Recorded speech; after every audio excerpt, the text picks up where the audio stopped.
Hello. Hey, what's up? How you doing? Hey, good. How are you? Can you hear me? Yeah, I can hear you loud and clear. Yeah. Do you want to do a video too, or just audio? Audio's just fine. It doesn't matter. It's all good. Okay, it's up to you. Um, so do you want to introduce yourself real quick for people that are listening, so they know who you are and everything? Yeah, yeah. I'm Arielle. I'm also a YouTuber, like you. Yeah, and I actually just found your content because one of your viewers follows both of us. Mm-hmm. And they saw that a not so nice, you know, dude that also creates. I think he creates video game content, or maybe he just does commentary. Came for me in a video and then, was like, oh, on Twitter, he was asking me if I wanted to debate him. And I was like, yes. And then I actually looked at his page and his content and I was like, wow, this guy's actually an asshole. Yeah. And I just wasn't a fan. And then I saw that you had him on your page and you weren't happy with him either. So I was like, I need to talk to this guy. And that's how we came to be. Gotcha. Okay. Well, Yeah. what was the root of you guys' disagreement?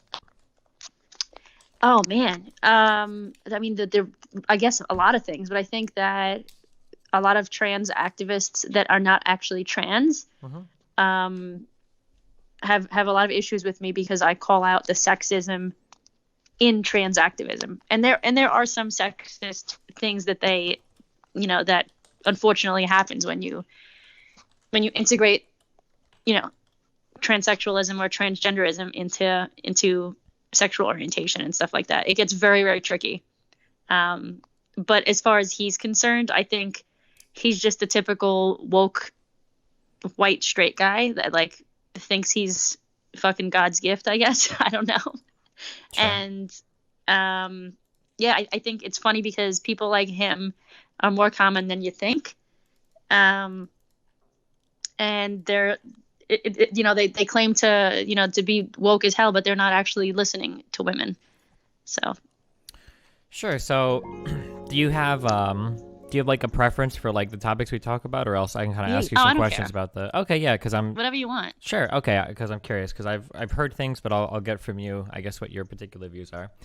So, when you mentioned that you think that there's like sexism and trans activism, or that there are, well, I guess the first question: do you believe that non-trans people can theoretically be trans activists, or do you think that should be exclusively like trans people? I think that non-trans people can be trans activists, but I think they have to look at every side of the situation. Sure. You know. Yeah, that's fair. When you mentioned that there's like a lot of sexism and trans activism, hmm that's a pretty broad thing. What do you mean by that? I guess, yeah. I mean when at the very root of it, Mm-hmm. when you are listening to males over females, and specifically because there's so few actual trans people, like Mm-hmm. actual transsexual people, and you're still listening to them over female concerns, and there aren't many female concerns in regards to it. There's only like four, but they're very important concerns. And and it's unfortunate because if when we speak out against it, um, we're told that we're transphobic, we're called TERFs, we're called bigots. If you look, into the word TERF, it's 99.9% of the time used against women.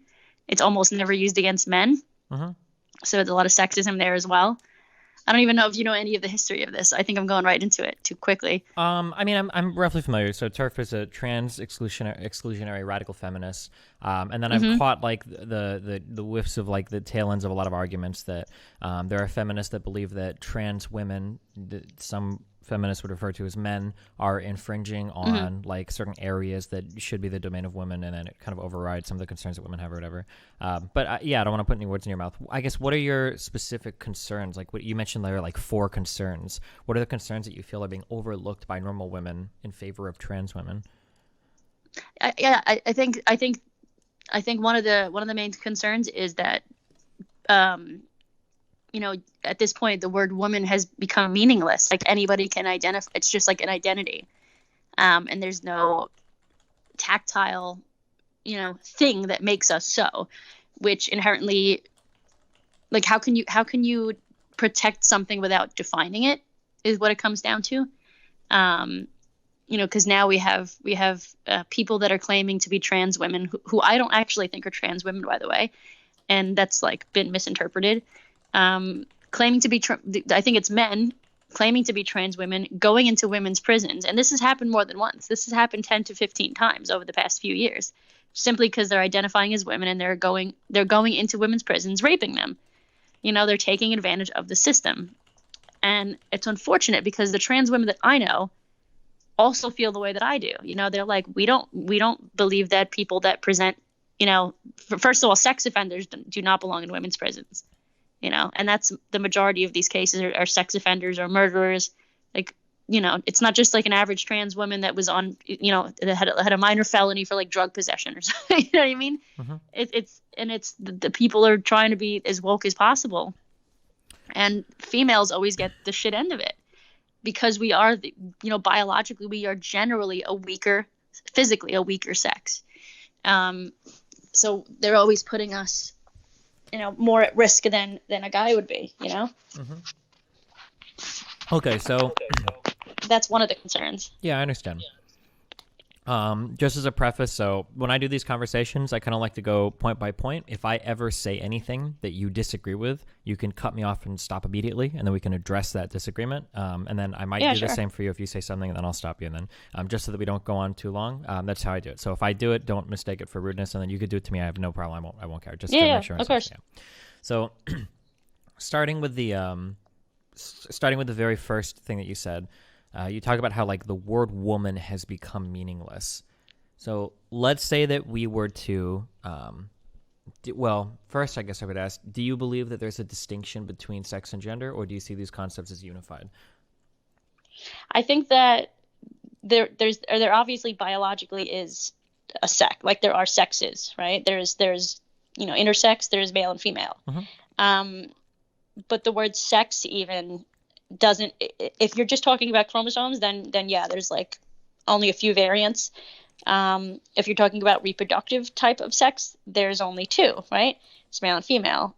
If you're talking, so it's like in that case that yes, sex, the idea of sex can be, it's not completely binary, but it is biological. Gender, what I say when I mean gender, mm-hmm. is not that, because I think that the idea that there are male and female brains has been disproven, but we do know that trans brains look more similar to the gender they identify as. So there is something in their brain, and maybe that's where the gender thing comes from. That's what I mean when I talk gender. So I think gender can be different than sex, but it usually isn't, right? It's usually intertwined. Yeah, I think most people would agree with that, sure. As evidenced by the fact that most people are cisgender versus transgender. Exactly. I guess so. Like when I the reason why I'm asking is because you bring up this point that the word woman has become meaningless. I mean, it seems like the word woman still has a great deal of meaning in terms of like social connotation, and that even most trans people would want to protect to some extent what woman means, right? Like a trans woman wants to be seen as a woman in society. So it would seem, if anything, wouldn't trans people also be defending the concept of man and woman because that's what they strive to identify as? Yes, binary trans people. Like people that are identifying as one or the other. But now there's a whole new group of, quote trans. Yeah, which NBs, I don't non-binaries, sure. Exactly. And so they're saying, well, a woman is anyone that identifies as anything. And it's like, no, like, because you can't identify out of certain oppressions. Like if it was simply an identity, I can be like, well, I don't feel like having my period today. Like, you know what I mean? Like there are certain things that come with being female or being seen as a female. And there are certain things that come with, I would just be really careful when it comes to like defining like what it is to be female. I mean, like there are a lot of disorders and a lot of diseases that can affect different people that we would consider women that for whatever reason don't have periods or have horrible periods or have, of course. I get a little worried when we get like really essentialist about like, well, what it means to be a woman is you have to have like this type of thing or that type of thing. So non-binaries are a little bit more complicated. I'm going to push that to the side for a moment because that's like a fringe of a fringe, and we'll just kind of like center on like just trans people in general for now. We can go into non-binary later if you want, but just because that's getting into like the super minutia of everything. So I guess like, so we both, there's like a little bit of agreement in that like generally speaking, I think trans people would be just as concerned with upholding the concept of woman and man as genders, at least in society, as much as any cisgender person would be, right? Like a trans woman in society Yes. wants to be seen as one, yeah, and a Yes. trans man wants to be Most seen. of them. Yeah, Most of them. Not sure, all of them. sure. Okay, yeah, I can agree with that. Okay, I think we can agree with that. Yes. So sometimes I notice that when we talk about trans issues, sometimes I notice that we start getting into this weird area where we're citing like a couple of things that might happen, but it stands in contrast to like the overwhelming amount of stuff that happens to the contrary. So, for instance, when we talk about like trans women going into prisons and then raping cis women, that's like a very, very, very, very, very rare thing. And then when we compare that on the other end to the fact that trans people experience, I don't know this offhand, I think it was like 8 times as much sexual violence in prisons as cisgender people. Like, it seems like there's a pretty big problem there. Like, I can acknowledge that I'm sure at some point in history, a couple of people have like maybe falsely claimed to be a certain gender and gone into the wrong prison. Although I don't know if we sort people into prisons that way. That would be surprising to me if we did. But I'm sure that there are people that have tried to cheat the system. But I mean, the overwhelming amount of trans people don't do this, right? Like most trans women aren't trying to just get into prisons and rape cis women, right? Of course not. Mm-hmm. Yeah, this is it's not a trans woman problem. It's a self-identification issue. Sure. This is people taking a self-ID and taking advantage of it to the extremism. Mm-hmm. They're not even, some of these people aren't even transitioned in any way physically. I mean, hold on, I'm just writing stuff down. So, in terms of like a solution, a potential solution to this problem. So, off the top of my head, I could think of like maybe trans prisons, or maybe like a trans section of a prison or something, if we feel like this is a big concern, or maybe the vetting process for trans people that go into these things, maybe could be done a little bit better, I guess, depending on the resources available to these prisons. Yeah, but I don't think like there's like a meaning. Smile. I mean, obviously you can't just stick trans women into prison with men, because the amount of sexual abuse that occurs there is absolutely insane, right? Right. Mm-hmm.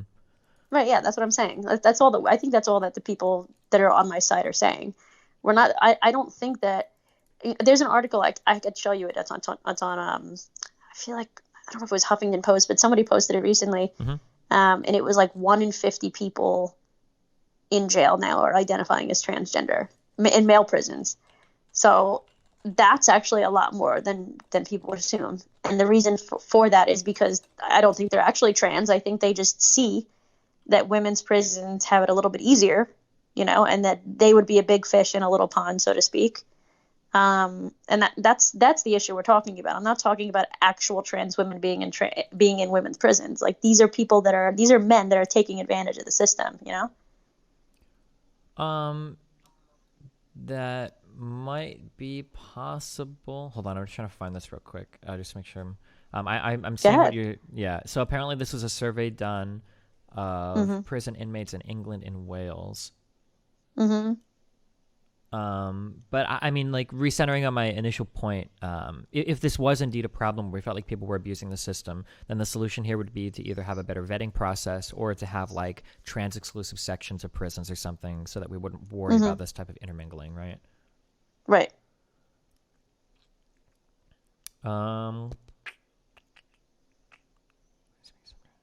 Yeah, okay. So apparently in England they do have special wings for trans people in prisons. So people aren't identifying as trans to rape cis women. They're doing it because they want to get like perks or something. Sure.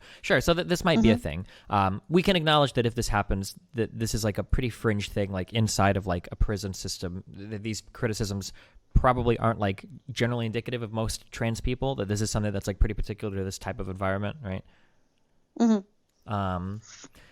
So you mentioned that there are so you brought up before something about how like some people aren't transitioned at all. What did you mean when you said that, I guess, in terms of like identifying as a trans person or self-identifying as a trans person?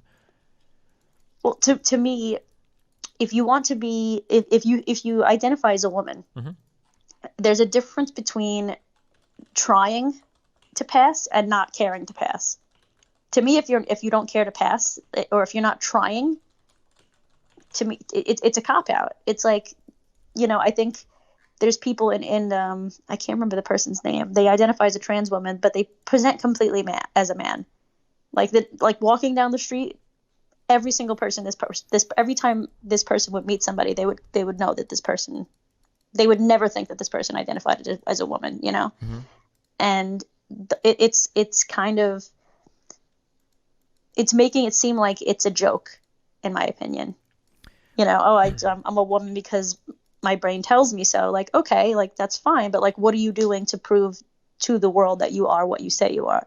And that doesn't mean that, you know, these people need validation from external sources. It's saying that men and women experience the world differently. Mm-hmm. You know, and because you experience, and it's been proven, like your brain changes, your brain chemistry will change depending on experiences that you have in the world. You know what I mean? For sure. Yeah, I mean, that's been proven. So when you have somebody that's presenting as a man, Some hot turf you know, action that right looks now. that it is male, that looks like a man, somebody like you, and Mm-hmm. says that they are a woman, I'll be like, okay, like, but what does that mean? Like, you're not experiencing the world the same way that I am at all. And that Sure. doesn't mean, you know, that's what it comes down to me. Like, I would call somebody like that. Personally, if somebody looked like you and said they're a trans woman, I would call you she. I would do to my the because I would respect the fact that you had gender dysphoria, and I would work on it. But that doesn't mean that you have the same, like any of the same life experiences that I do.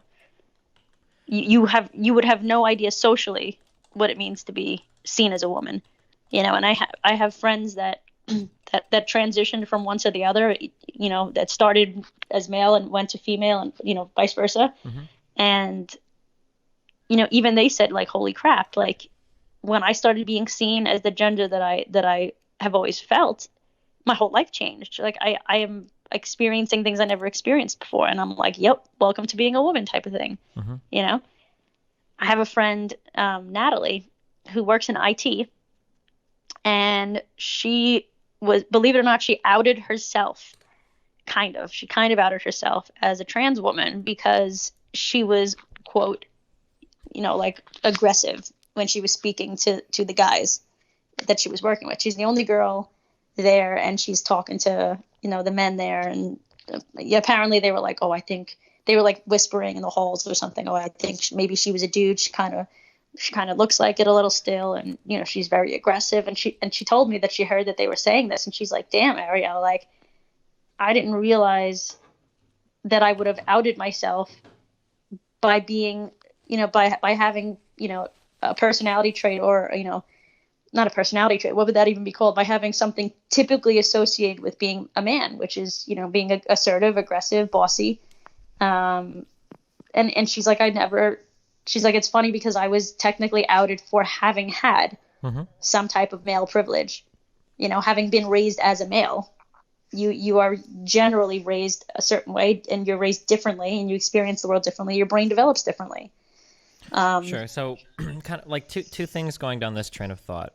So I'm sure you're familiar with the concept of like butch lesbians, right? Mm-hmm. So butch lesbians or lesbians that don't present in like a super feminine manner, right? Depending Mm-hmm. on like the size of their boobs or the size of their butt, these people could, with a short haircut, sometimes be mistaken as men, right? Absolutely. Isn't it a little bit unfair to place a burden on trans women to say that you need to present some ultra feminized version of yourself if there are cis women that can, quote unquote, get away with having a woman experience or being a woman, if they're like completely like butch in and out through all of their experiences and through all of their appearances? No, I don't think so. I don't think it's unfair at all. I think, again, it's not about passing as a woman. Mm-hmm. It's about not looking like a man. Does that make sense? Well, but like, couldn't we argue that there are like butch lesbians that look, or butch women that look pretty masculine, like they look? Oh, like absolutely. men? But they're still internally experiencing womanhood. They're still emotionally experiencing it, and they're still physically experiencing it. So there's four different parts, right? It's because when people say a woman is an identity, Mm-hmm. I used to believe that, but now I don't. Now I think a woman is an experience, right? Biological, physical, emotional, social. You know, if you're somebody like me, you have all four of those things. If you're a trans woman, in the beginning, you have one out of four, right? If you're not transitioned at all internally, you might think, you know, you might feel whatever that means. I don't know. Not that I'm saying that they don't feel this way. I just don't know what it means to feel that way. So I'm saying whatever they feel like a woman internally. That's one of the 1/4 of of the circle, let's say, of the pie. Mm-hmm. What about those other 3 parts? Well, how could we say, or who is it for us to determine if a trans woman has an experience of being a woman that's all that different than like a butch lesbian being a woman? Because butch women have 3/4, if not 4/4. Can you go most over of the time? Sure. Can you go over each of those 4? Yeah, physical, mental, emotional, social, or physical or biological, whatever you want to call it. So what about butch lesbians that have like a ton of guy friends and basically just fit into this group as like one of the guys? Do these people not count like as women anymore in your eyes? Since I imagine they're not meeting. I mean, maybe not the physical, probably not the social. I don't know the difference between the emotional and the mental, but You're saying that I don't think that they're women anymore because they hang out with men? well, no, I'm asking if like because they're I'm curious. socialized. Well, because they're socialized kind of as men, as one of the boys. I see what you're saying. I see what you're saying. For reference, I'm sorry. So I have a family member that was an NYPD cop for 20 years, well, retired. She's one of the funniest people I've ever met in my life. Super, super ultra butch lesbian. She's super crude, very vulgar, never wears makeup, has a ton of police department friends in the NYPD. I don't want to say she's like masculine, but she fucking does all of her shit in her house. She changes the lights, she does the plumbing, she does everything. Like if I were to describe her without saying that she's a she, then people would assume that she was a male, 100%. Right, but that's sexist stereotypes, right? But aren't you kind of doing the same here by saying that like... No, because I'm saying that there has to be something biological that makes these people feel like they are women. Like it's not just an identity. There has to be something in them biologically that makes them different. That's where I come from. Otherwise, you could say you're a woman and you're a woman. No, you're not. Well, but like it doesn't make any sense. How could we externally ever know that? How could you We can't. That's the issue with it. We can't. Well, then we have to just trust what people are saying. Well, yeah. So then we go by like, I guess like their reporting of their own identity, right? Like it seems like we can't really like dig into somebody's brain to figure out if they're trans or not. Well, they're working on it. They have found differences in their brains. Yes. Sure. But at this point in time, yeah, sure. But at this point in time, there's not much we can do regarding that. I don't think they like demand like fMRIs or whatever for people to find out if they're trans or not. Although maybe in the future that could be a thing possibly. I think it should be a thing because I think a lot of people are mistaking gender body dysmorphia for gender dysphoria, or people that have depression or have been abused or have experienced trauma. There's a lot of women out there that are telling their stories now, and a lot more will probably soon be popping up soon, because why do you think that there are more? I think there was like a surge, like 1,500% in the UK of people that are identifying as trans and going to the gender clinics. Like 90% of them were female. If actual transgenderism is a biological thing, it would affect, and if it's mental, since there aren't technically male and female brains, there are different parts of the brain that act differently because of hormones. But if you look at a brain, like a male and female brain looks the same. A male brain might be a little bit bigger. That's about it. But when you look at them in that way, I lost my train of thought. Shit. Yeah, well, so you're going on. No, I understand. You're going on to say that, like, well, why are there so many more trans women than trans men? Yeah. Implying that maybe they're doing it for the sex. Yeah. And I think it's because women or females have way more different experiences usually. Sure. Way more different experiences that, at least sexual trauma. Not that, of course, men experience sexual trauma. Yeah, but women tend to experience it more. I would be careful here just because, I mean, as you pointed out, like, hormones definitely have an impact on how we develop. And then the way that we develop, like, our sex is kind of strange. I think a lot of people assume that we start off as nothing and then we either become female or we become male. Whereas I think the default generation of fetuses is usually everybody's female. And then as you develop androgen That's sensitivity. Why men have nipples. Yeah. And then, or a variety, we share a ton of parts, right? Like every piece of the vagina and every piece of the penis is analogous to one another. The scrotum is the labia, the glans is the clit, et cetera, et cetera. Yeah. Yes. But like, yeah, so there might be a biological reason if we had like a 100% understanding for why. Oh, well, if you see trans people appear, even as a biological reality, it's way more likely that they would revert back to being female, or that didn't develop into male in their brain versus another thing. I don't know if that's true or not. I'm just saying that like we could think of conjecture. It might be true. We don't know yet for sure. Yeah, because there are biological things that impact men more than women, or women more than men, that even don't necessarily have to deal with sex organs, like certain types of dementia, impact, et cetera, et cetera. Okay. No, I agree with you. That's what I was saying. I think there is I think there is there will be, if there isn't already, there is some biological proof that trans people are different. So I guess like the only thing, I guess maybe I'm looking at this more from like a rhetorical point of view. So like what is like effective messaging? I think that there are, for sure, because I've dealt with it, there are definitely trans people that engage in a lot of problematic messaging or problematic rhetoric, for sure. But I think that maybe it would be more impactful or effective to focus on that rather than to ever try to make the determination of like, you're not really trans, right? Like that feels like an impossible. First of all, neither side could ever prove it. And secondly, I don't even know if it really matters that much, assuming the behaviors are online. Like, let's say we take two people. One person is quote unquote truly a trans woman, and the other person is quote unquote faking it. As long as both of these people act in like a morally righteous way in society. Oh yeah, like, absolutely. Then I wouldn't care. But that's not what's happening. Sure, but that's what it is. Well, yeah, but I mean, I think the overwhelming amount of trans people, at least so far, seem to be acting in a way that seems like they're legitimately trans people, right? Like, so for instance, if we look at like mental illness or suicide attempts, trans people are dramatically overrepresented here. It's hard to imagine that somebody's becoming trans and then attempting suicide just for social credit. Oh no, I don't think that's what's happening. I don't think that they become trans. I think a lot of kids think that they are and realize they're not because they've experienced some other trauma. That's what I'm saying.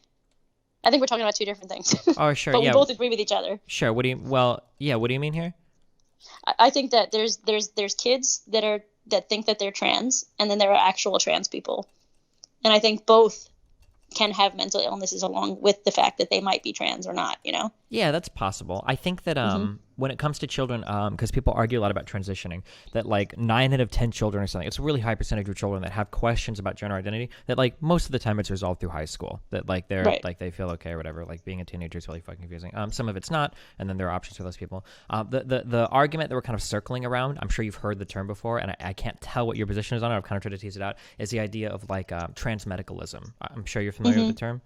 Yes. Yeah. So when you mentioned earlier that thing about transitioning, I wasn't sure if you thought that, like, is it necessary that a person ought to try to have a gender expression that aligns with my view of what it means to be female? Meaning if you're not doing your nails, if you're not wearing makeup, if you're not having long hair that's pretty and soft, like you're not really a woman, even if you say you're a trans woman, because you're not trying to match what my individual idea of being a woman is, or if you can't afford surgery or something, if those people aren't truly trans to you. It's kind of the idea that I'm circling. Well, it's not because they're not matching what I think a woman is, and what you said is you're explaining a woman as if it's femininity. There's a difference between being feminine and expressing your gender, like expressing your gender expression as feminine versus trying to pass as female. You know, there are certain things that are different. You can be the most feminine male and not be a trans guy, and not be a trans woman. You know what I mean? You could be a drag queen and be super feminine, but you still look male. Yeah. Right? When you go on HRT, you know, your body changes, like your fat distribution, the type of skin that you have. You know, all that is to me is what is more male or female. It's not the sexist gender stereotypes, right? It's not like what I think a woman should be. It's what a female is, like, besides the chromosomes, you know. It's those three other things. It's the mental, it's the physical, and when you go on HRT, you get physical changes, you have emotional changes. But like it seems like a lot of these things are like pretty variable, right? So like when we say like the physical, I grew up in Nebraska. It's a horrible state. And there we used to go to a farm when I was younger, and we visited Ducky and Dude, with the two owners of this ranch. In terms of like the physical characteristics of you know, the woman that ran the ranch, like she had very rough skin. Her hands were all very calloused. You know, she had a ton of bruises, cuts, scars. Like she worked on a farm like all day. I guess like it feels like when we look at any of these dimensions, the physical, the mental, the emotional, or the social, it feels like we're trying to do this thing both ways, where we're saying like, well, women, if you're a trans woman, you should be experiencing these things in a particular way. But then if I try to push you and I say, well, what about cis women? You're like, well, okay, a cis woman doesn't have to experience a dimension like this. But then my question is, why does a trans woman have to, quote unquote, prove her femininity more so than like a cis woman has to?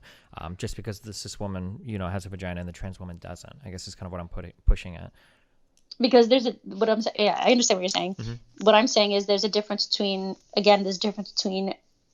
because to me, it's like, okay, I think I understand what you're saying. Yeah, sure. To me, if a trans woman or a trans man does truly have gender dysphoria, they would want to be seen as the sex or gender, whatever. We're using that interchangeably at the moment, that they identify as. So I wouldn't, technically, I'm not asking them to do anything they don't already want to do. It's weird to me when people, like there's a few people in the UK that, that present male. They don't look like women at all, and they say that they present female, and I'm like, you have no idea what it's like to be a woman. And I would respect their identity, but I don't think that they are presenting as a female. Like, you are treated differently, and based on those experiences that you have, your brain develops differently, especially if you're on HRT, Yeah, I understand that, but I guess what I'm getting at is that, like, there are cis women that do this as well, right? So you might have, I don't know what your experience is with the gaming culture, right? But you might have, like, a small-chested female that wants to be, quote-unquote, one of the boys, and she might even spend her time saying things like, I don't know if you've ever heard the expression before, I'm not like other girls, right? Like, they might even spend their time shitting on other women. But, like, I think everybody would still agree, well, this person is a woman and experiences society as a woman, even though if we go back to those dimensions, physically she might not be feminine, doesn't wear makeup, has a small chest. Socially, she seems to be socialized as a male. The guys treat her as one of the boys. They, joke and laugh with her. In terms of like the mental or emotional side, like they're not really flirty with her. They treat her as one of the boys. Like it seems like that this cisgender woman wouldn't match or wouldn't fit under your definition of like what it means to really be a woman any more than a trans woman would. No, that's not what I'm saying. I can see why you would think that, but that's not what I'm saying. Okay, yeah. Maybe I'm just not explaining myself properly. Yeah, that's okay. I'm sorry. So one more time, can you try to so basically what I'm getting at is it seems like I could take somebody that fails the 4 dimensions as a cis woman, but we'd have no problem saying, well, of course this is a woman. But if I take a trans person that fails... You can't. How are you going to fail all 4 of those dimensions? That's impossible. Well, I guess we can go through each of those, right? Go ahead, yeah. Yeah, sure. Okay, maybe this will help me because I'm not understanding the mental and emotional. So from the physical dimension, it's possible that like if you've got a really small chest and you don't wear a lot of makeup, you can pass as like an effeminate man. Would you agree with that, or do you totally disagree with that? No, I don't think that's very accurate at all. No, I think it's very rare for that to happen. You don't think that there are like you don't think that there might be women that if they don't wear any makeup or anything that people say like, oh, you look manly, or oh, like this is pretty ambiguous. But it's very rare. It's very rare. But usually they're actually like you said, an effeminate man. Like they might think they're a gay boy, is what usually will happen. But when you open up your mouth, 99% of the time you're going to have a much higher voice. Your fat distribution is going to be the same. You still have reproductive organs that are different. Well, so reproductive organs.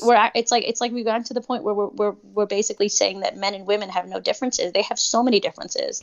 Well, it's not really about the difference. It's not about like, do they have any differences? It's more like when we talk about the differences, what are we actually recognizing when it comes to like male or female? So for instance, like I would make the argument that sex organs aren't really relevant when we're trying to figure out a person's gender. We might say that they are, but the reality is that like if you and I were to go to the store and start picking out male, female, man, woman, boy, girl, we're not like looking at their sex organs to make that determination. It seems like we're going by something else. It's secondary sex characteristics. Yeah, well, not even secondary sex characteristics all the time. If a woman is wearing just like, like a whatever normal shirt and pants, not something that's very flattering to their body, looking at it from behind, I might make this determination based on, are they wearing jewelry? Do they have long hair? Does it look like soft and shiny? I might not be able to see like, oh, you have like a rump, or you have like breasts or whatever. It seems like we use where there's a lot of different types of information that are input into our senses for us to make this snap decision on whether or not somebody is a man or a woman. And it's not always based on sexual, primary or secondary sexual characteristics, it seems.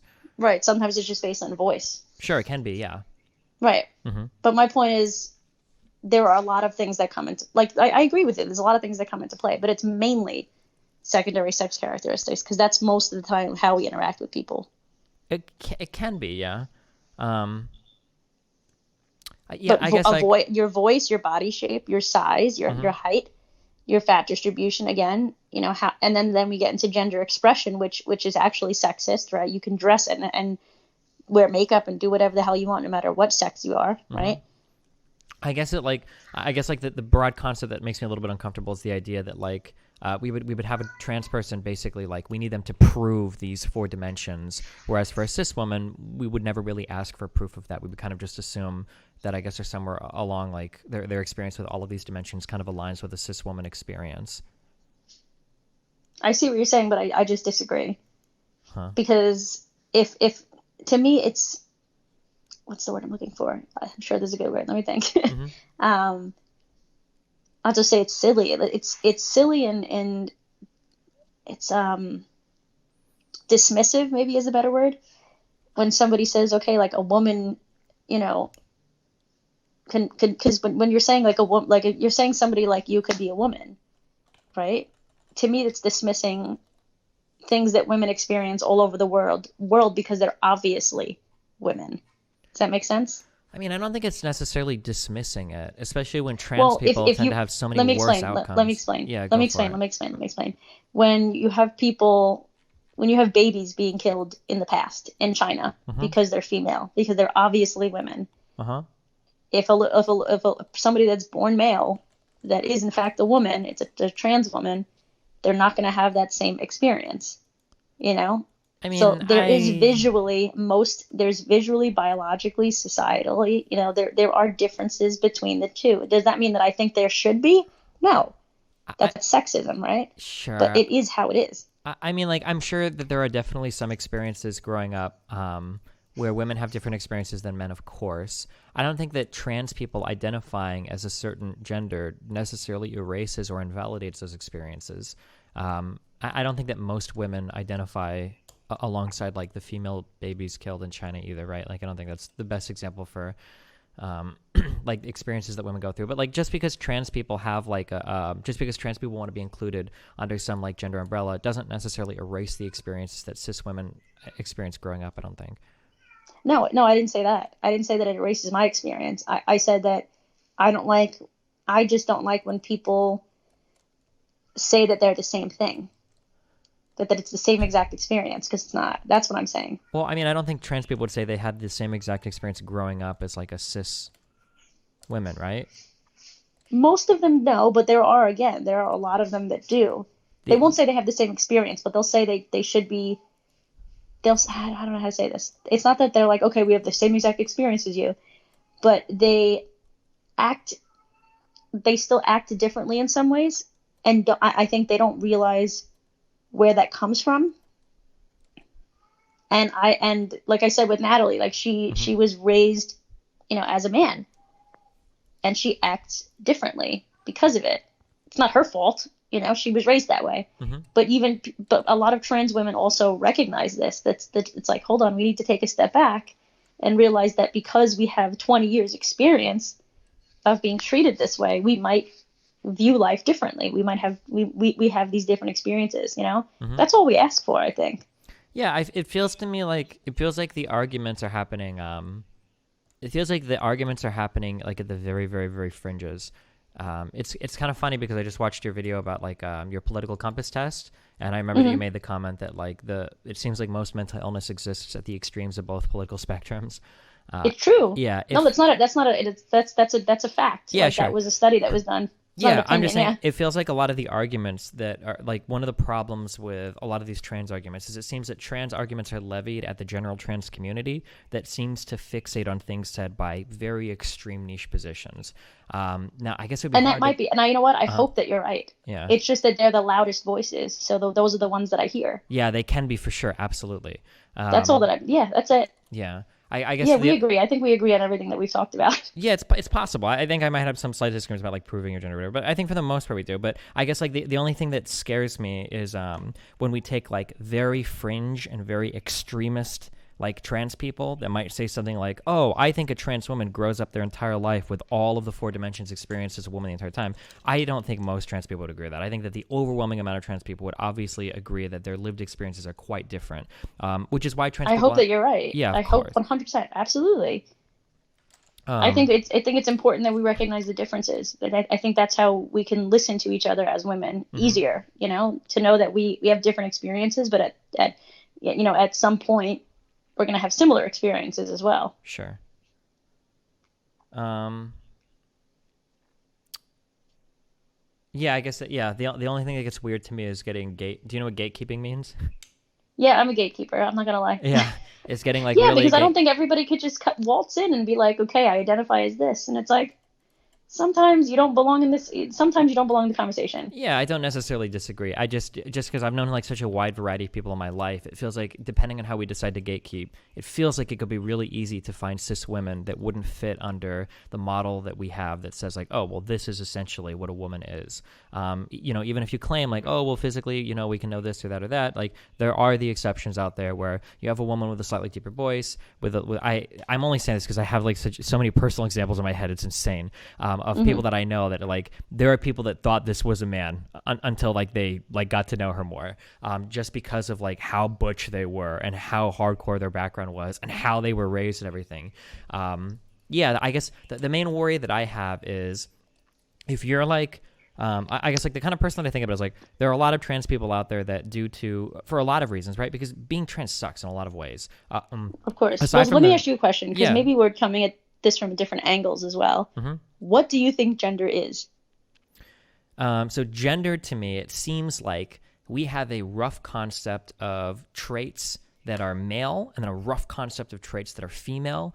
And then, so there's something called bimodal, meaning that there's a distribution along an axis that is like, it's not binary, but it's just kind of distributed. And then we kind of roughly assign these traits on each side. And then if you have some arbitrary number of these traits, we'll identify you as male or identify you as female in society. So for instance, if I Mm-hmm. look at things like soft skin versus rough skin, right? Women tend to have softer skin, men tend to have rougher skin. Height, men tend to be taller, women tend to be shorter. Voice, men tend to have a deeper voice, women tend to have a higher voice. That we basically have this huge distribution of traits, and we kind of draw a very hazy circle around some and say, well, this is probably kind of what a man is, and we draw a circle around others, this is probably kind of what a female is. That's kind of my rough idea of how gender functions in society.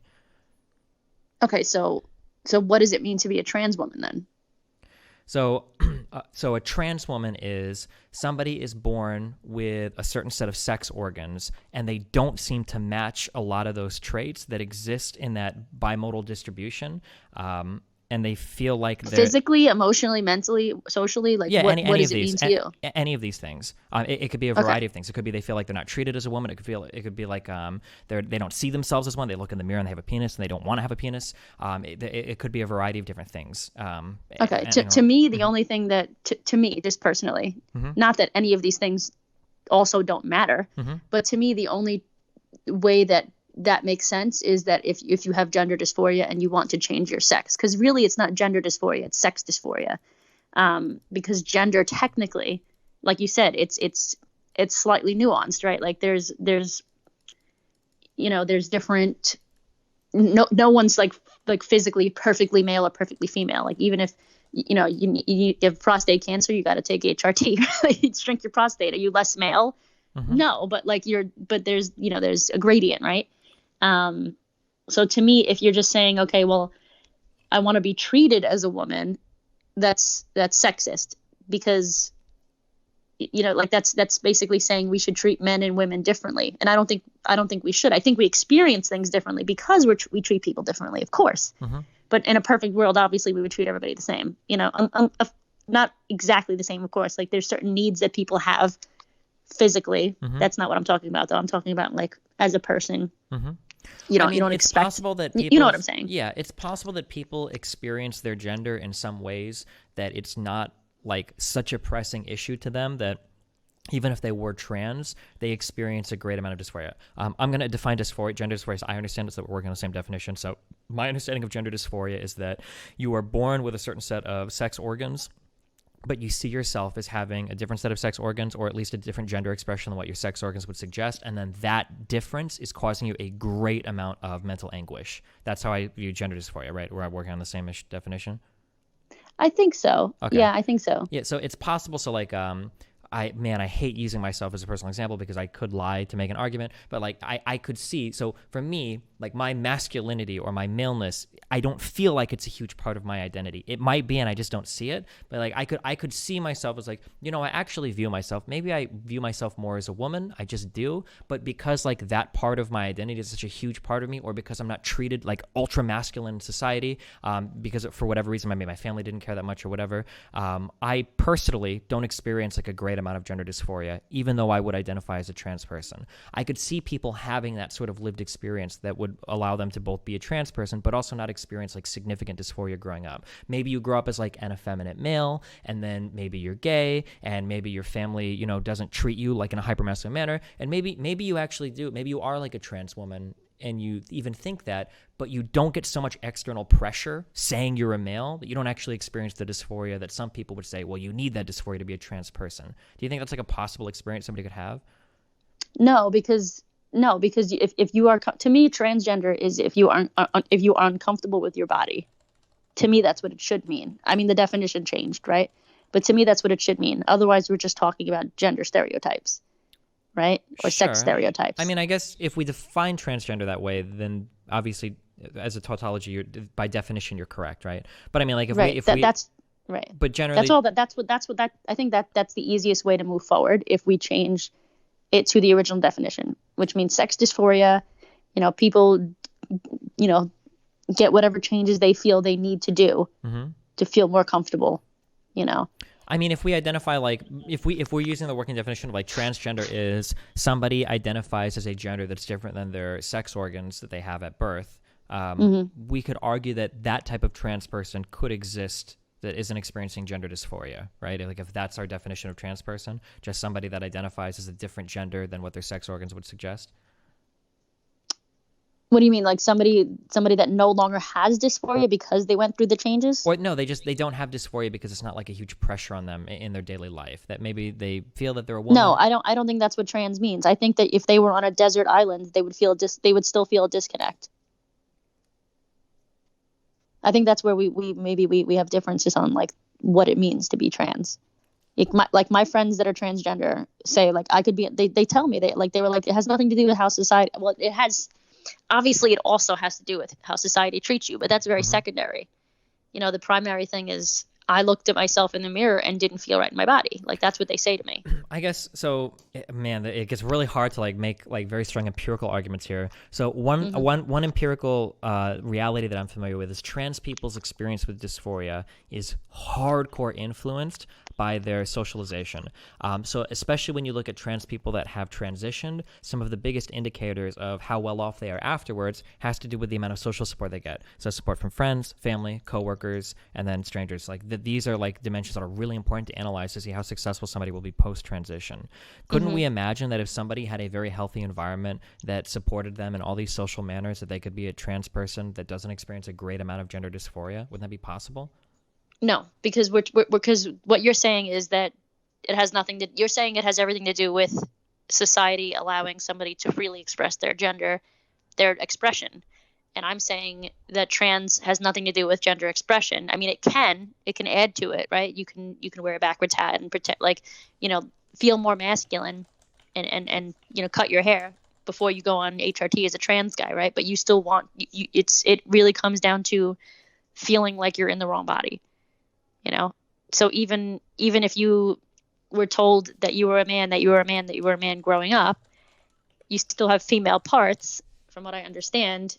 They still feel inadequate. Like they still feel they don't feel right. Because that's actually a lot of it's a lot of people's arguments right now that they say things like that's also it's interesting because it's also a lot of turf argument. You're arguing the same thing that turfs argue, which is interesting, just in a more PC way. You're saying that if somebody, like Blair White, who's a friend of mine, if they were brought up in a household where her parents were like, you can be as feminine as you want. It doesn't mean you have to change. Go on HRT and get surgeries. You can be you could be the most feminine man ever. And it's like, no, like she's still. Like she wants to be like she wishes she was female, like there is something Well, Like to be I fair, like I to think call it. I don't think these are necessarily turf arguments. Like, even in trans communities, like there can be disagreements over this. So Mhm. I are you familiar with? Do you know who ContraPoints is? Another Natalie. Yes. Yeah, so I've had a conversation with her before because this is something that I was very curious about. Like, given a society where gender roles were completely and totally different, where gender expression was totally different, do you think it's possible that maybe you wouldn't be trans, or maybe you would identify as non-binary, maybe something like that? Now, this was early on when Natalie was like wrestling. I think she had just recently come out as trans from Mhm. before she was. I think she said gender fluid, Mhm. and she said it's possible. Now, I don't know if her opinion on that would have changed, but like, Personally, I don't think it is, because every gay and lesbian is exactly what you're saying, and neither gays and lesbians don't want to change their sex. sure, but I mean, it could just be. So you used the argument earlier, like you have to feel like you're in the wrong body, right? In regards to like gender dysphoria, you could have the Mhm. feeling that you're in the wrong body, but it might not necessarily cause you dysphoria, right? Like for instance, we could take two people, we could take two men that are both 5'6" tall, right? Both of Mhm. them might say like, "Man, I wish I was tall." One of them might actually have severe anguish regarding that, like, "Fuck, I'm 5'6", my life is over, it's ruined," and the other guy might just be like, I wish I could be taller, but it sucks." Like, whatever. Mhm. And like just because they both have a feeling inside of them relating to how they wish their body was doesn't necessarily mean they both experience like a great anguish over that, right? I don't think that's the same thing though. Like I understand what you're saying, but I wouldn't conflate the two. I don't think that's the same thing. I mean, we can acknowledge like body Yeah. dysmorphia, I think is the term. It's Right. like a And real it's not the thing, same. right? That's my point. It's not the same thing. Yeah. Hmm. Um. Okay. I mean, I guess it feels like we're kind of working with like slightly different definitions of like transgender. So I don't know if we I can. think so. I Yeah. think so. I think we have different definitions of it, which is a big part of the problem, right? Uh huh. I think that in order to understand all these things and these terms and why people feel the way they do, we need to have strict definitions. Like I am that person that believes that. Well, it feels like, Otherwise, I mean, the only reason we have these definitions, the only reason any of these categories exist at all is to make human lives better, right? right? Exactly. So if like redefining what it means to be woman or redefining what it means to be male a man, like if we can redefine these in ways that are more inclusive of people in society and doesn't have negative impacts on people, I don't see the harm in that. And I guess my only No, problem. if there were no negative impacts, I would agree with you. But I do believe that there are. Well, but when the negative impacts are like I think you said like 10 people went into a prison, over the past several years and maybe tried to rape people, like that seems to be like a pretty small impact compared to the, 0.5 to 2% of society that identifies as trans that have like severe anguish over how society views them, how they're treated. Like it feels like we can limit some of these downsides without having to say, okay, forget all this trans nonsense. Like we need to like have way stricter definitions on how we qualify this stuff. We need to gatekeep this way harder.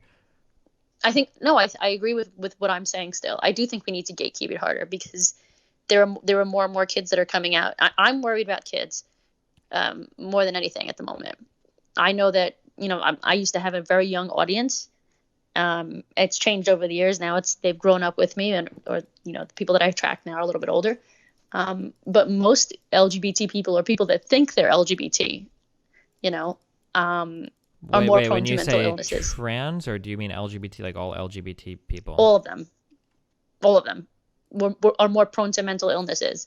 And when you have a mental illness, you're more prone to different mental illness. Like it's just when your brain is a little fucked up, you're prone to be more fucked up in other situations, Sure, in but other like you areas. understand, like the like you have to be so careful when you go down this road because like this is the type of rhetoric that's like we should do shock therapy for gay people to shock them straight so that they don't have these problems, right? Like that's kind of the Being road that. being gay, there's nothing morally wrong or Well, it's not about morally wrong. I'm just saying like this rhetoric that like, well, LGBT people have a lot more problems. Like if we can just make the gay straight by shocking them into straightness, like it seems like that type of rhetoric could lead us down that's that not road. that's not what I'm saying at all. I'm saying that these kids are mistaking gender identity or gender dysphoria because of trauma, and it's very important to distinguish the two because a lot of times you can a lot of these kids will identify as a different gender because they don't want to be seen as a woman because what they have experienced as a woman is fucking traumatic. Yeah, And I a lot of understand that, people but aren't like talking about that. these are things. First of all, I don't think this is the majority of the trans community, and then secondly, even if this was true, like these are things that you could talk through with a consultation for like a psychologist or whatever if you're considering things like transitioning or whatever, right? Like if you take like a person that's been like brutally like abused or sexually assaulted, growing up, and they're like, I want to transition, like I'm sure that this person could get more I guess like oversight from like a therapist or a psychiatrist or psychologist or a gender specialist, before That's making the these thing, though. decisions. A lot of these countries now, well, not a lot of the countries, a lot of places in the United States, Canada, and the UK don't even need much, medical intervention or psychology to get treated, and that's why people are making mistakes. If it was a more rigorous process, and a lot of the times, that right now there's a few people that are suing the NHS, a few women rather, that are suing the NHS because they were put on hormone treatment and had surgeries too easily. And not that everybody experiences that. There are a lot of people that need the surgeries, that are actually that are actually transgender, and they're being put on the back burner because people can't, these kids can't figure out, if it's just trauma or actual gender dysphoria. So it's a lack of resources too, and it's also a little bit trendy at the moment. And I think, nobody wants to admit that, right? Like the problem is when we use these words like a lot, and then we say like there were 10 prisoners, or there are a lot of women that regret transitioning. And they're saying that 1,500% increase is a lot. I don't think anyone would argue against that. Well, yeah, but we're not talking about a 1,500% increase. We're talking about the idea that like, well, now a lot of women are, going to court with the medical systems for not challenging them enough because like one or two people decided to sue, like the NHS over, regardless. Like, I mean, like these types of medical things happen across literally all fields, right? Like some people that get cosmetic surgery might feel like they weren't adequately informed, and so they sue somebody over it. Like, I don't think that in and of itself is evidence that we need to like pump the brakes on the whole trans thing and dramatically change how we approach it. Like, I think we can continue to refine our understanding of what it means to be trans, and then refine our understanding of like responsible medical practices without saying we need to scrap I agree the with whole you. thing. Sure. I agree with you. Okay. I never said that we have to change like the meaning of trans. I think you and I just define it differently. Sure. Well, I mean, if we both define it differently, then both of us are kind of arguing that the other person should adopt the other's meaning, right? Kind of. Well, and it just, there has to be maybe a different word that what a lot of people are saying now, that they're transsexual, right? And that's transmedicalist versus transgender. So if we can separate the two, that's great, because then we won't have kids that are simply trans and not transsexual, and then they won't be making the mistakes of actually transitioning, right? What is? I think that's what I'm this sorry, comes real down quick, to. because my understanding is that transsexual is like just a deprecated term. What's the difference for you between transsexual or transgender? For me, what this is what they tell me, that they have told me. They feel like transsexual is when they actually have dysphoria and they actually physically transition in some way. Mm-hmm. It's not a deprecating term anymore. It's a term that they've taken when I back. say when I said deprecated, it's like I thought that the term was antiquated, like nobody uses it anymore. That's what I meant. So I just yeah. Okay, sure. No, I think it's made a comeback. I think a lot of people are starting to call themselves that again. Yeah. Sure. Because the word trans means so many different things now. So, and they're uncomfortable with that. And they're like, no, I'm not all these other things. I'm this one specific thing. So they came up with a new word for it. Most of my friends have done that. Okay. I guess the only scary thing then about like having different words like trans. So you're saying like transsexual is somebody that's already transitioned, and transgender is somebody that hasn't, or is transsexual somebody that's making an effort to transition, or? I think that's what they say. Yes. Interesting. The only weird thing I see about that definition then is that you can basically out people. You'd be required to describe your sex organs to somebody when you identify yourself. Like, what do you mean? Like, oh, like, are you transgender or are you transsexual? Like, well, I don't want to say, right? Like, I don't think I should have to tell you if I have a penis or a vagina, in terms of like. Well, it depends who's asking. Sure, but I mean, like, if you have a blanket label, because, like, let's say, for instance, we have these two terms now, transsexual and transgender, right? Well, if a person goes around and they just call themselves trans, or they don't want to, actually say what they are, then a lot of people might just say, oh, you're transgender. You can't afford the surgery. You don't have the surgery. You're just transgender. That's why you don't want to say. No, because transgender is an umbrella term again. Wait, so transsexual falls under transgender? That's what they're telling me. Well, they're separating themselves. This is what they tell me. I have no idea. Like, I just know that the old definition of transsexual is what they are reclaiming. Because trans now just means all these other genders and all these other things that they don't feel they want to be associated with. Does that make sense? Yeah, I guess I understand. Or I guess I don't listen to. I guess Natalie is the person that I listen to the most on this, and then I kind of follow debates that go along with like Blair White, and then in Natalie's community. So I'm not sure how many. I know that I've heard like people. I know that like it used to be a long time ago. I say a long time ago, maybe like 20 years ago, that trans Hmm. people in general referred to themselves as transsexual. That was just like the common Right, vernacular. right, Um, right, right. but yeah, I guess I haven't heard like common day usage from like modern trans activists or trans people trying to Yeah, reclaim yeah. the Well, word it's what you said. It's transsexual. just yeah, yeah. It's transsexual, transmedicalist, transmed. It's all kind of the same word. They use it, interchangeably, I guess. Mm-hmm. But yeah, to me, that they're trying to distinguish, they're trying to separate themselves from people that are possibly that are saying that they're trans that might not just experience dysphoria, right? Because again, their experiences are different than someone that has experienced or is experiencing dysphoria that is physically transitioning in some way. It's going to be a very different road, and they want to be viewed differently usually than people that are more under the trans, umbrella, Mm-hmm. right? And to me, that's valid. I think that if they want to be seen more of more of how they're experiencing their transness, whatever that means, I think they should be able to distinguish themselves.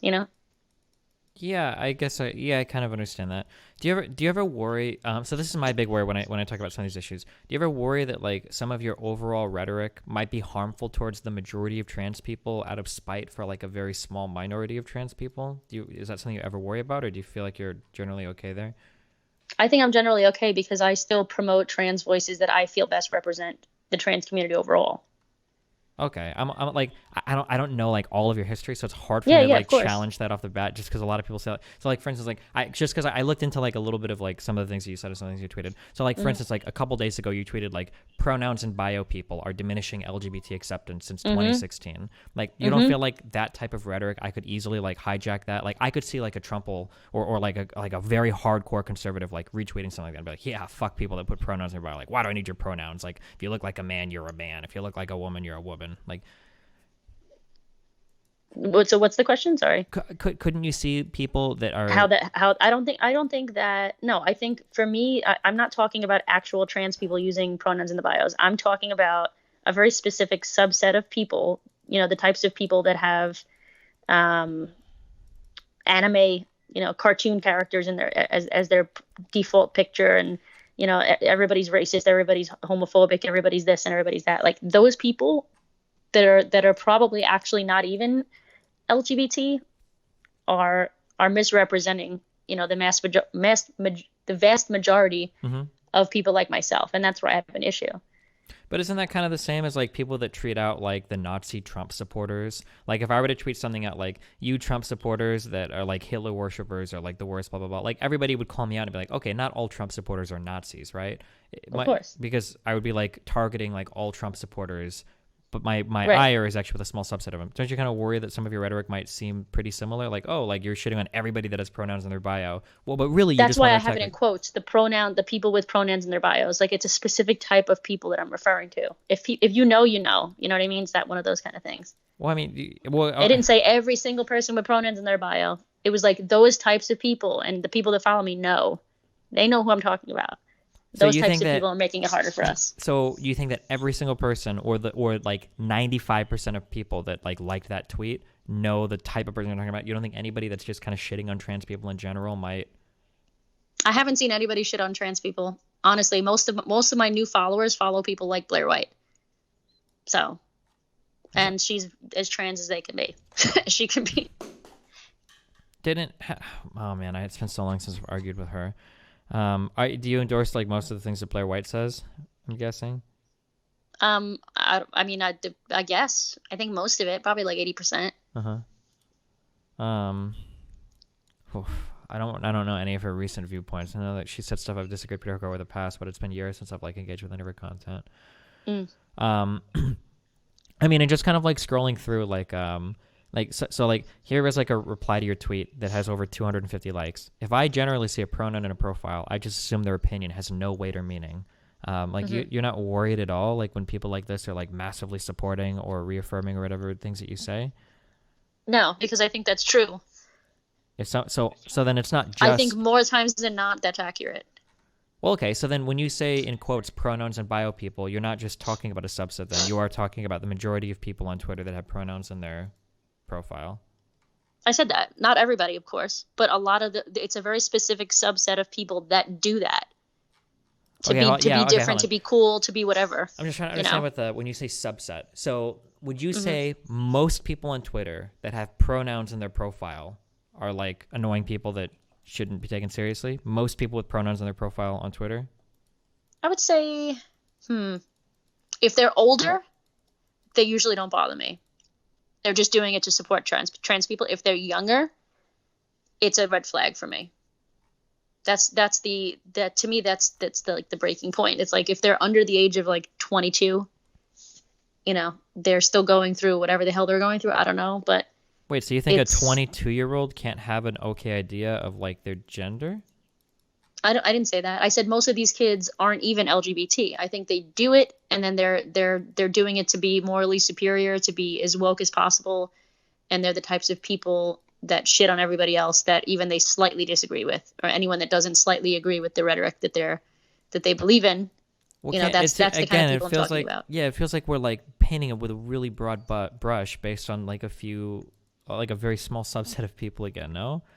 I don't think it's well. You have to remember that you and I attract a different audience. I'm going to attract. For me, it seems like a lot more of those people exist than there probably might be. But that's because they're constantly in my mentions, right? Yeah, but I have the same So thing with Nazis that are literally Trump supporters. But I there can't. you go. But I Right. can't use that as a justification. But if I were to go online and I were to start tweeting, I'm so tired of all these Nazi Trump supporters that are like arguing against DACA or something. Somebody like you would probably tweet back at me, "Hey, you shouldn't stereotype all Trump supporters as Nazis. Like this is irresponsible and extremist rhetoric. You're just dividing people." And then if I were to respond to you, "Well, look at the people in my mentions," I imagine you probably wouldn't let that argument slide by you, right? Like you'd be like, okay, well, No, I would. I'd be like, let me see your mentions. Like, oh, I'd be like, oh shit. Like, how are you going to argue against that if that's who's in your mentions? so then shouldn't you be in favor of like all forms of extremist rhetoric since everybody probably has engagements with people that make them think the ways they do? Like every single right person that thinks a left person is like a communist or a socialist might legitimately deal with a lot of Bernie bros that are socialists or communists. And a lot of people on the left that deal with racist Trump supporters might deal with a lot of Nazi or like Confederate Trump That's very supporters. true. Of course, I think so. That's why I'm trying to bridge the gap. Well, how can we bridge the gap though if we're constantly generalizing an entire group of people based on a small subset of people we interact with on social media?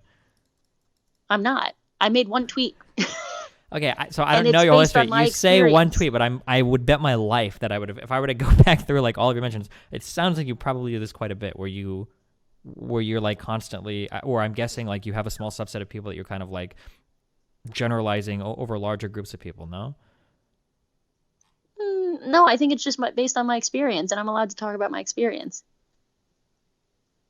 I don't think I don't think tweeting out I hate people or whatever people with pronouns in their bio or shit or whatever. I don't think that has anything to do with your experience. It's not talking about your experience. No, that's just shitting on people with pronouns in their profile. Could I have worded it differently and better? Probably. But I still stand by those types of people usually are red flags.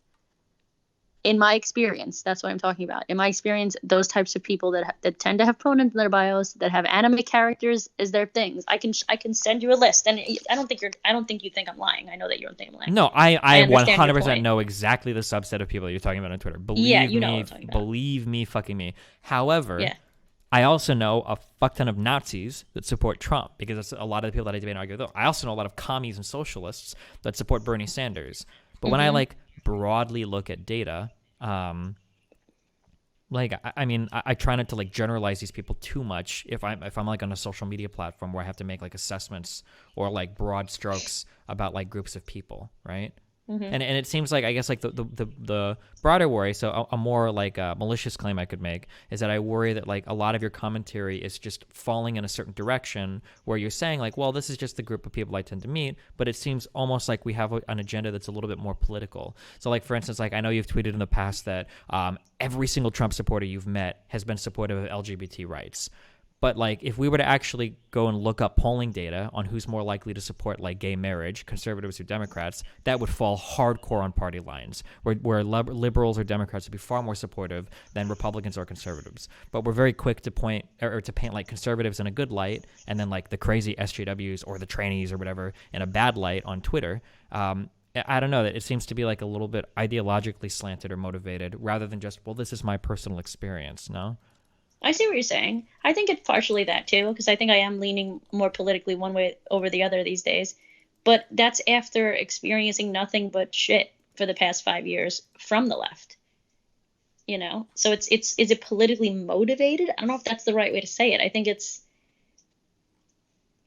I also don't think I don't think that most of the people I hang out with are actually considered true conservatives in the way that people, like, by definition, so that's another thing too. It's like the people that I'm associating with do support gay marriage and do support legalization of marijuana, and many of them are pro-choice, and many of them are, a lot of the things that Democrats believe, because technically they're actually not conservatives, they're more libertarian from what I understand, but they still identify as conservative, because I think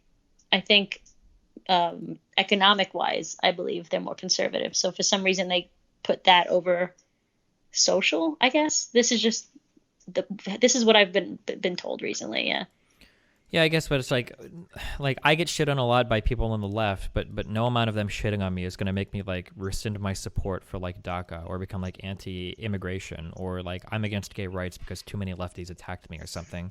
Like it seems like it's probably not a good way to define our political beliefs in a reactionary manner based on the hate we get on Twitter, right? Like, I see what you're saying. That's not why I don't think I changed my beliefs in that. Like, when I say I'm leaving the left, it doesn't mean that I don't support gay people anymore. Like, that's not what I was saying. It just means I don't want to be associated with the people that are hateful. That's really what it comes down to. It wasn't as much about politics as people assumed that it was, but I can understand why they did assume that, because I did use the term left and right, but that's just because people seeing me for the first time aren't going to know what the hell, they're not going to know all this history. So I have to make it into, more simple terms for them to understand where I'm coming from, Well, so wait, so what the first part of that you said is like you don't want to be associated with hateful people, or? Yeah, but like, I guess it feels like when I go through like so like when you tweet things like, what SJW phrase do you hear repeated most often? For example, gender is a social construct. Like, it seems like we're conservative baiting so hard right now. Like, this feels like stuff that I would just read out of like a Ben Shapiro timeline, or like a Steven Crowder timeline, or like a Jordan Peterson. Like, it feels like this is just like conservative baiting 100%. No? And what's the issue with that, though? Even if I was? Well, it seems like because you've had negative experiences with people on the left, you've let them push you to an area where you just want to befriend and then make friends with hateful people on the right. Like, I don't hear. I haven't gotten any hateful people on the right. That's my point. I've never in my life heard like a thoughtful, respectful conservative come out with like, oh, I hate these SJW phrases. Like, that's exclusively terminology used by like reactionary, hateful people online. Like, I don't think that there's like good conversation that comes from people that open up with phrases like SJWs, no? I think I've had a lot of interesting conversations that open up with that. The reason I tweeted that was because I have a series on my Instagram going through, different phrases that I disagree with, and I want to talk about them, why I disagree with them. So I wanted to know what people hear all the time, and then I'm going to post, posters of those phrases, or slightly change them into things that I think make more sense, You'd have to go to my Instagram to understand what I'm saying, but it's not like I just tweeted that out for no reason. Yeah, but I don't know if most. It was helping me understand. It was helping me get ideas for photos and points that I wanted to make on certain things. So I'm curious, if I were to go on, let's say I had a Twitter with 100,000 followers, and I were to just tweet out there are biological differences between black people and white people, do you think that tweet would be problematic, or do you think it's okay? I think it's true. But do you see how like a tweet like that could be taken and spread in ways that might differ from your intended meaning or your original message? I can, yes, of course. I guess like that's all I'm kind of pushing for at the end of the day, is that like rhetorically, like we have to understand that like maybe we have like a very nuanced point of view, but like if all of our tweeting is just dedicated to owning the libs, and then we're starting to talk to people like Steven Crowder and Blair White, that like eventually it's going to be pretty easy to foster a fan base of like pretty extreme conservative beliefs, right? Like, I don't think so. I think that the more you can joke with people, and the more you can, like, the whole thing, you attract more, what is it, more flies with honey than vinegar, whatever the hell the term is. I don't know, something like that. I think the more fun of an environment that you make it, and the more lighthearted it becomes, I think conservatives that are actually against LGBT people are more likely to be swayed, you know? And I think Blair said it in one of her videos. She's like, you guys hate on me for talking, befriending conservatives, but it's like, you guys are the one that wants, we all want change. Yeah, but how the do you problem think is, this like, is going to happen? I totally could understand that because I engage in a lot of this, like making fun of people on the left for extremist views they have. But like, I'll do it to people on the right as well. Like, you don't think, like, if I were to go through like the past 5 months of your Twitter timeline, am I going to find any jokes aimed at people on the right, or are they going to be exclusively jokes shitting on people on the left? Like, it seems like it's less of like, I'm trying to think. Yeah, it seems like it's less of like, well, we're just joking to like make people like us more, and more just like, well, now I found conservative friends because some people on the left were mean to me. Fuck all of them. Now I'm just going to shit on them completely, and I'm going to develop like I think a reactionary conservative I fan think base. in the past I've joked about more people on the right, but like well, like what audience am I talking to? If I'm shitting, like I don't have any people that watch me that are far right. So what would that, You don't think that when you start, you've never seen anybody like make? Are you familiar with like Dave Rubin? Yes. Like the vast majority of Dave Rubin's fans are conservative or very conservative now. Like, you don't see how if you start exclusively shitting on people on the left, making fun of SJWs and trans people and blah, blah, blah, that like you might develop a more hardcore conservative fan base of people that are very far on the right. You don't think that's possible? What's wrong with that? My point is, what's wrong with that? Well, if you develop a fan base of people on the right and then you continue to shit on people on the left, you basically just become a useful idiot for people on the right to use you as like oh, well, you like trans people or you like LGBT people? Well, look at this lesbian that I've got that's actually echoing all of my opinions about how toxic SJWs and trans people and LGBT people are. So that's why I hate them. Kind of like a Milo Yiannopoulos-esque person, I guess. I don't know what your opinion is. I see what you're saying. I think it's very possible that they might do that, but I don't think I've allowed to do that. I don't think I've allowed anybody to do that yet. I still stand very firm in my beliefs. I actually just had a trans woman who identifies herself as a conservative on my Instagram, and that's after I posted that after I had like an influx of conservatives. And again, not one person had an issue with her. So from what I've experienced, all the quote conservatives have been really understanding. Wait, was this Blair White? No, this is my friend Donna. Oh, okay. Yeah, she's a trans woman in Australia. She's in the military, and she's adorable. She's I can't remember where she's originally from. I think she's Chinese, maybe. That's bad. I don't really remember. Maybe Filipino. I really don't remember, to be honest. Okay. But she's been in Australia for like most of her life, so. But yeah, she's awesome. Yeah, but I still promote my. It's not like I stopped talking about LGBT and lefty shit. Like, my content is still very lefty. I'm still standing by my morals. It's just that my morals aren't, I guess we're never truly fully left is really what it comes down to. People are acting like I'm a grifter and all these other words that are being thrown out, which I'm not surprised, whatever. But it's like, I'm just expressing the thoughts that I've always had, that I was always afraid to, I guess, but I still talk about, body positivity. I posted body positivity stuff the last few days, and again, like, everybody's like, yes, girl, like, you go. I guess even so, like, today. Yeah. So you made that post a little bit ago on your Instagram regarding the one trans woman, the conservative trans woman down it, right? So again, like, and maybe this is my fault or a little irresponsible of me. I'm not familiar with the lion's share of your content, and I'm sure you're not with mine. I wouldn't expect. Yeah. So I guess, like, I'm just reading one of the liked comments on your on that Instagram post. So this is from Marmalade. I don't want to sound like I'm pontificating here, because I haven't followed you for very long, but from what I can tell, you spend a lot of time supporting conservative ideologies. Why is this? I thought the premise of your political platform was to advocate depoliticization of personal relationships and the reduction of prejudice in politics. So why are you concentrating on conservatives and the, frankly, false claim that all conservatism is supportive of trans rights? I understand that there are conservatives that support trans rights, but frankly, this is a minority. So it seems like even people like on your Instagram that follow you have kind of noticed that you have this like conservative bend as of recently. Like, you don't think it's possible that you might be gathering or garnering like more extreme conservative fans as a result of this? Or I don't think it's an issue. And if it is, it winds up being my issue. And if I lose them because I'm still promoting lefty things, then so be it. But I'm still going to say what I have to say. And the audience that's meant to find me will find me, Huh. Okay. Yeah, that's it. Like, I'm not completely conservative. I'm not completely liberal or progressive, whatever the hell. I'm kind of in the middle, and I've always kind of had these views. based on my different life experiences, and some of the posts might hit liberals hard and some of the posts might hit conservatives hard, and that's fine because, again, I am in the middle. And I think people know that. And I think that's why people are watching, because I'm not, one or the other. So they kind of don't know where I'm going to fall on certain issues, and I guess that's one thing that's going in my favor. But at the same time, it's a double-edged sword because I'll get hate from both sides as well. Right. So people will watch because they're more curious, because they won't, like, you can watch a Blair White video, a Ben Shapiro video, and you're like, okay, I already probably know what their stance is going to be on this topic. Somebody like me, you probably won't know, because I can go either way. But at the same time, because I can go either way, I risk getting hate from both sides.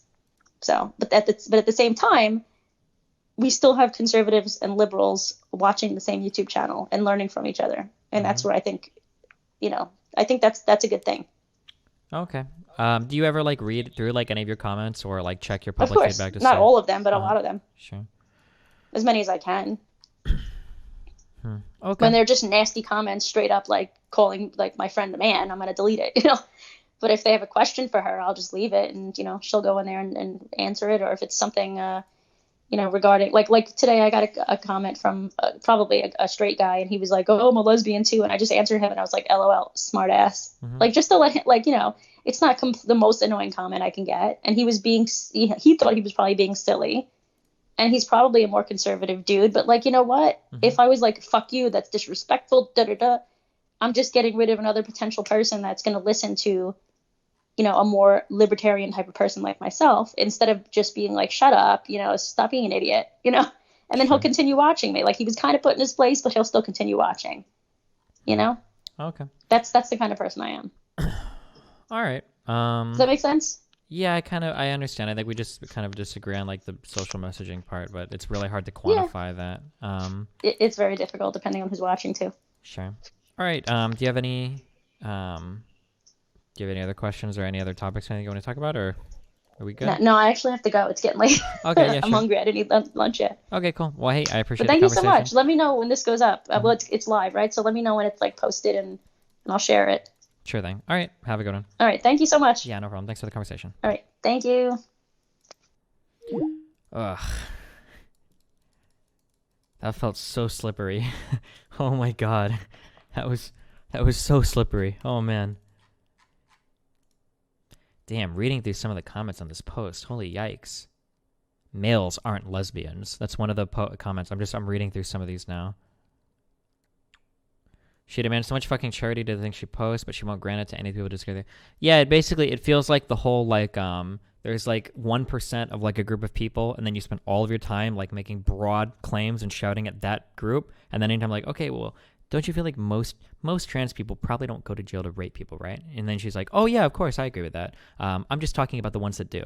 Like that line of argument I've heard so much from people, and it's like, okay, so you agree that like the 1% of the 100% is bad, right? Well, yeah, of course I do. Okay, well, maybe you shouldn't spend all your time generalizing the 99%, like the other people, like the 1%. It's like, oh, well, I don't do that. Like, people know what I mean. It's like, well, who knows what you mean? Like, the people that follow me, they know what I mean. It's like, well, don't you think that people that don't know what you mean might be retweeting or engaging yourself in a harmful way? No. I mean, really? Like, what if I like read some comments here? It's like, I think that's just a fringe. I don't think most people would assume that. Like, you have to follow my Instagram and you'd understand more. And it's like, what? I don't know. Like, it feels like it's so hard to like, well, like, I don't think that most trans people, for instance, are faking it, right? Like, are committing suicide so that they can get the social credit. Oh yeah, no, I don't think most people are. I just think some of them do. Well, why do we spend all of our time talking to that subject? Oh, well, because I think that subset is problematic. But people know that I'm talking about that subset. It's like, but you never specifically say that. Oh, well, people that follow me know. Like, don't you think that like it's No, I don't think it's like. Like, okay. Oh, Jesus.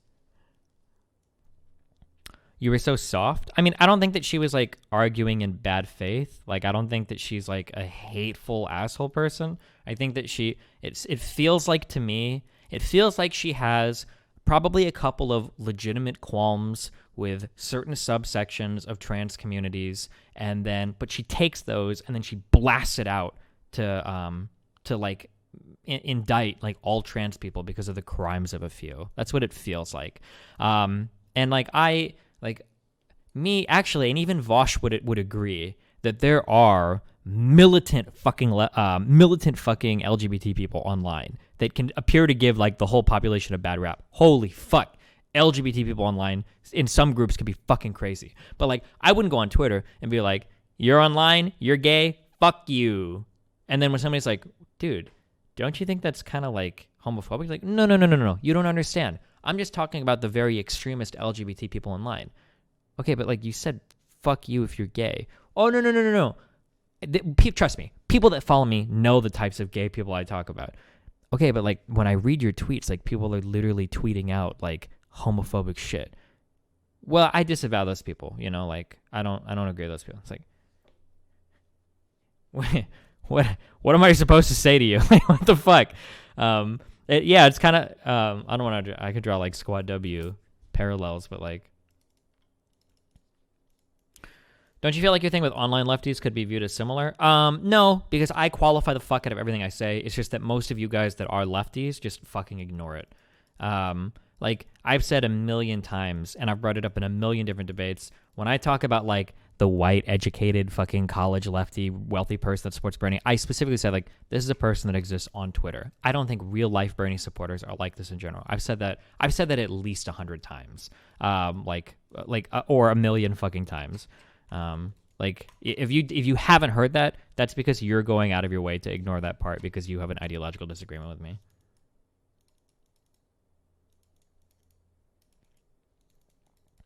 I mean, you get donos that say fuck all Bernie supporters. Yeah, but I also got donos like saying fuck all Biden supporters too. I mean, the meme right now is supporting Biden, of course, but like people act like I support like people say like, oh, Destiny, you have a bunch of alt-righters and shit at your server. Like, no, I don't. When people post shit like that, I IP ban that shit immediately. Or not IP ban on Reddit, but like I account ban that shit immediately. If I see people doing like Nazi JQ shit or whatever, like I ban that shit immediately on Reddit just as much as I'll ban some dumb fuck talking about fucking the USSR or some shit. That bring back transsexual thing has to be a meme, right? I'm not sure. That's an argument that I just don't know as much about. I've heard things about transsexual, mainly in Natalie's video where she talked about Buck Angel. I don't know where the trans community is right now on those issues. That's a hard one. Okay. So here's this, okay? Vosh, Destiny said that that woman said that trans people online are cancerous as fuck. Destiny agreed, and right now Destiny said even Vosh should agree. There is a subset of LGBT people online that are cancerous as fuck. Not every single LGBT person. Oh, sorry. Not every single LGBT person online is cancerous as fuck, but there is a militant vocal subsection. That's undeniable, of course. But I wouldn't go online. I literally just said I wouldn't go online and say fuck gay people or fuck all online LGBT people. I would never say that because I recognize it's a subset and I want my messaging to try to like align with what I believe. Yeah, Vosh has literally said like the same fucking thing. The left community online, particularly the LGBT community, is cancerous as fuck. And he even says it more broadly than I do. Like, even I wouldn't be comfortable saying, like, that to that level. like I would clarify, like, there is a subset of LGBT people online that are incredibly cancerous or incredibly vocal or whatever, which I'm sure he agrees with. He believes that. He doesn't think all online LGBT people, right, if you apply a little bit of charity to what he's saying.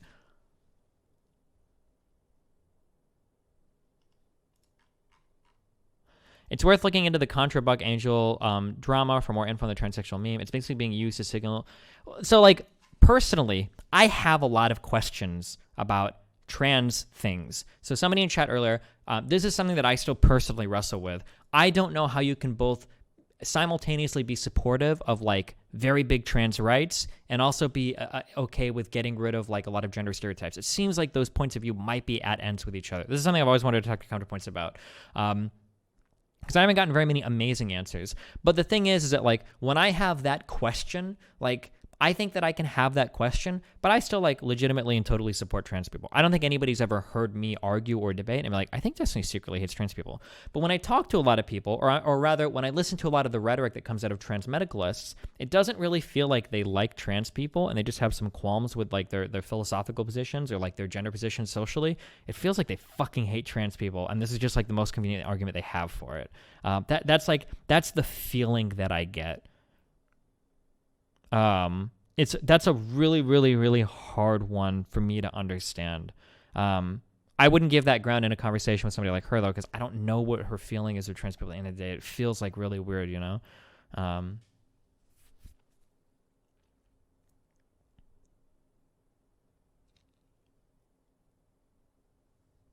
The important part is that regardless of how I categorize gender or sexuality, it doesn't mean that someone is immoral for dressing in a certain way. Well, yeah, but we're not talking about whether or not something's immoral. We're talking about whether or not immoral.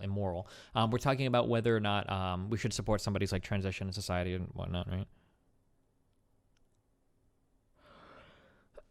Trans rights / advocacy is the activism needed in a gender binary society. Deconstruction of the gender binary is needed in a post-transphobic society. So not every so this is the hard thing. These issues are so fucking complicated.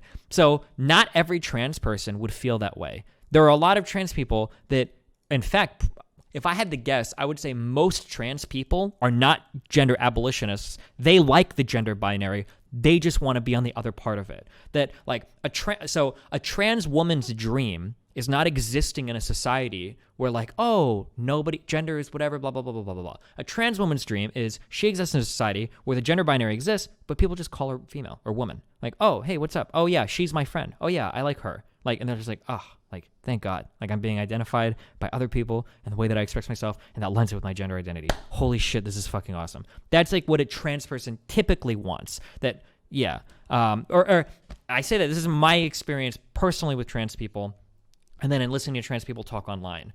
So for instance, this was ContraPoint's anecdote that triggered the fuck out of a lot of people online, where Natalie, I think the analogy she said was that like, when she goes into like lefty support groups, I say lefty, progressive support groups or LGBT support groups, and everybody starts saying like, hello, my name is Fred, I go by he, him. Hi, my name is Sarah, I am she, her. That when everybody does this, she feels trans as fuck. She's like, okay, we're all saying our pronouns because I'm here, I guess, fine.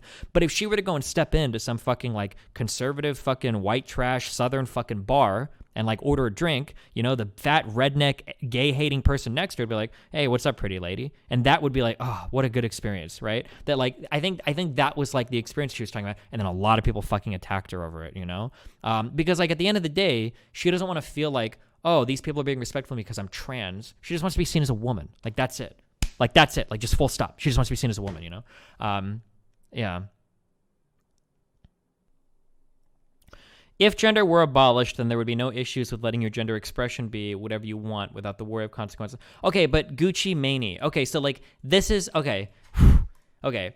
I appreciate my conversation with that woman, but she got into some things that, like, I legitimately have questions about. So, like, here's, like... This is a really hard one, okay?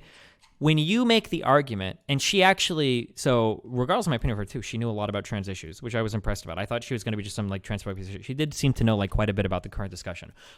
When you make the argument that like in a genderless society, trans people wouldn't exist, to some extent, you're almost making a kind of turfy argument, right? Which is an argument that I actually make sometimes, or I've wondered, if we lived in a genderless society, would there be trans people? Because when you argue, well, no, I think that if we experienced it differently in society, there would be no trans people. What you're essentially saying is, well, trans people are just like conditioned in some way that they're trans. There's not really some underlying biological reality. They just need to like get their mind wrapped around it differently and they'd be okay. That's kind of the argument that you're making there when you say that.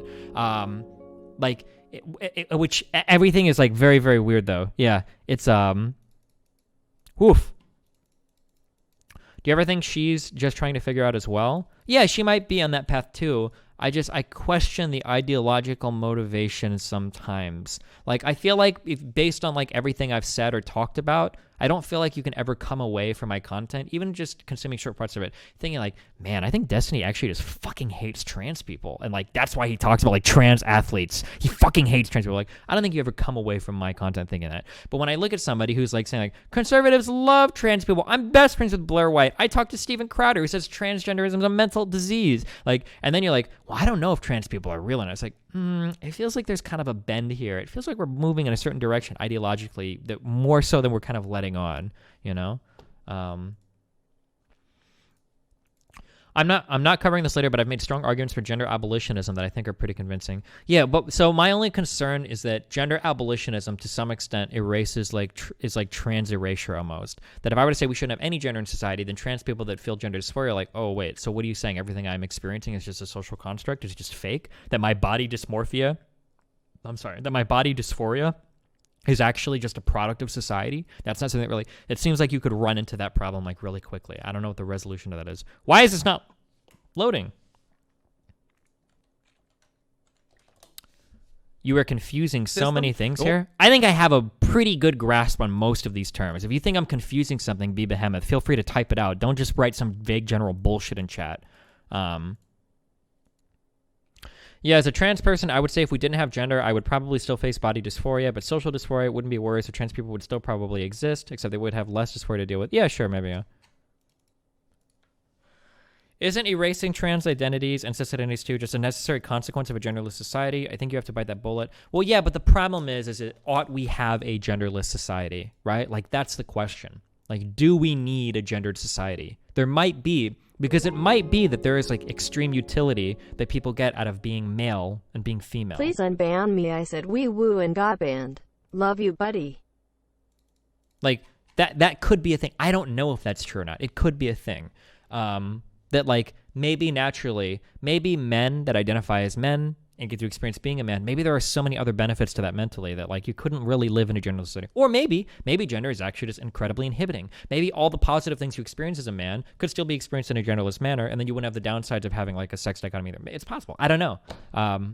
It's really weird. Yeah, I don't know the answer to that. It's impossible to know unless you, like, ran a study on it by raising genderless kids or something.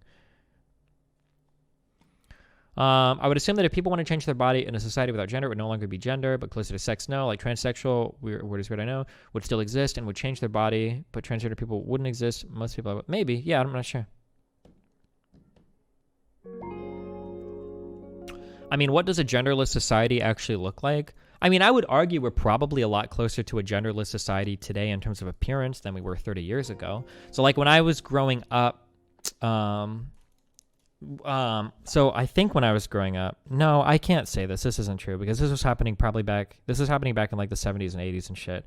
But, like, even still, when I was growing up, like, wearing, like, jewelry was still, like, a pretty feminine thing, I think, growing up. Like, boy bands oh, actually, no, it definitely was. Because I think in the 2000s, we started to have the word metrosexual come up, which is like guys that looked nice, wore jewelry, took care of their hair and stuff, that it was still seen as a pretty feminine thing. I don't think today, if you see a guy with an earring, I don't know if anybody necessarily even thinks today, like, oh, that guy is so feminine. Like, sometimes guys just have jewelry. Like, it's not as big a deal. Or same thing with guys with long hair. Like, growing up, like, if you have long hair, it's because you're a fucking loser guy piece of shit. Now, even though that's still generally true today, I'm just kidding. But today, if we see guys with long hair, I don't think you usually make that assumption. So we're probably closer, or like the idea that, like, if I go to an office place now, women sometimes just wear pants and pants and a shirt.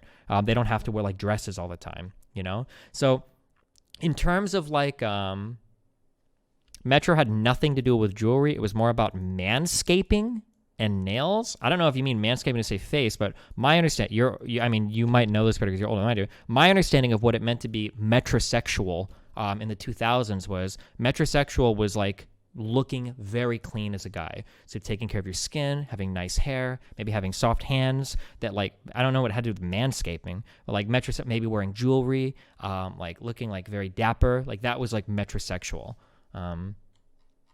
That's my understanding of. Oh, okay. We got a wiki link. Metrosexual is a portmanteau, I think that's right, of metropolitan and heterosexual, coined in 1994, describing a man, especially one living in urban, post-industrial, capitalist culture, who's especially meticulous about his grooming and appearance, typically spending a significant amount of time and money on shopping as part of this, while the term suggests that metrosexual is heterosexual, can also refer to... Okay, yeah. Not until the early 2000s when Simpsons returned to the subject. Because something is nature doesn't make it okay. People that die of diabetes... What? Yes, it does make it really? okay because it's nature.